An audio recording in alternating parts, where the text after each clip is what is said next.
I had a chemical abortion in 2010. I had already graduated from college. I had a good job. I was dating a young man and cared about him very much, and unexpectedly became pregnant.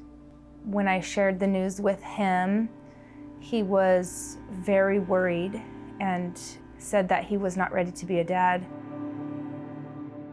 His burden then became my burden, and I needed to fix it for his benefit, for his future. I knew that I was pregnant with a human being. I knew that I had a baby inside me, and that's what made it so difficult. But at a young 20-something woman, the pressure from the outside was much more powerful than my own courage. And so I let that fear steal that baby away from me. The moment that I made contact with the abortion facility, the pressure was on. The immediacy was on. It was, you only have a certain amount of time. If we don't know how far along you are. You only have until 9 weeks to have a chemical abortion, and after that, it's this horrible surgical procedure that's really painful, and the recovery is really painful. Nobody stopped this. They knew that I did not want to take that pill. They knew. And not one single person said, you can come back another day, or you don't have to do this. It was all about the money. And finally, the only way to get out of there, the only way to leave that building was to swallow that pill.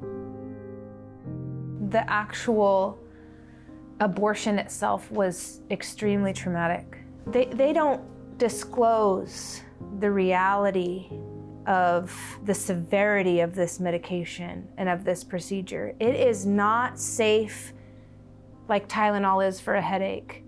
It should never be over the counter. They tell you it'll be like a heavy period, but they don't tell you that you're going to bleed so much that you're going to hold your baby in your hand. I held him.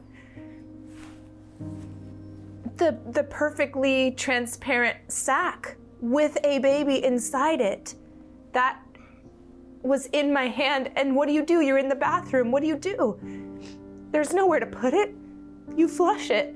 I flushed my child into a septic tank full of human waste. And that's where he is now. It was so selfish of me to think that an abortion would only affect me. Because it doesn't, it affects everyone. It affected my parents who lost a grandchild. It affects my living children who now don't have a big brother. The ripple effects are so deep and so far-reaching. Somewhere down the line, there's going to be a woman looking for my son to marry him, and he won't be there. Because I did that.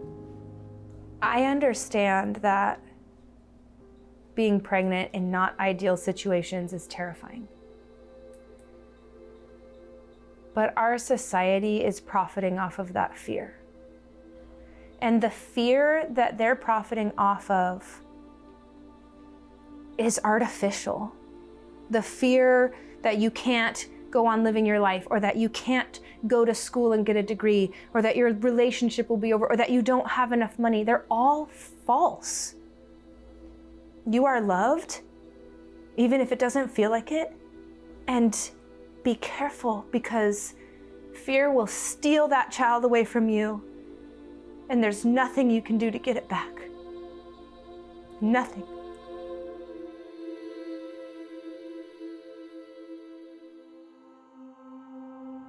Over 60% of women who have had an abortion report high levels of pressure to terminate the life of their child from one or more sources. Pressure from the father, their parents, or even a friend. Coerced into making a permanent decision, a decision to end a life. Those same women report higher levels of subsequent mental health and quality of life issues. At the same time, Big Abortion continues to peddle chemical abortion pills to abortion-vulnerable women, a pill that harms the mother and kills her unborn child. Abortion does not empower women. Chemical abortion is not safe. Women deserve to be fully informed, and they deserve better than abortion. At Charlotte Lozier Institute, we defend life with science and education.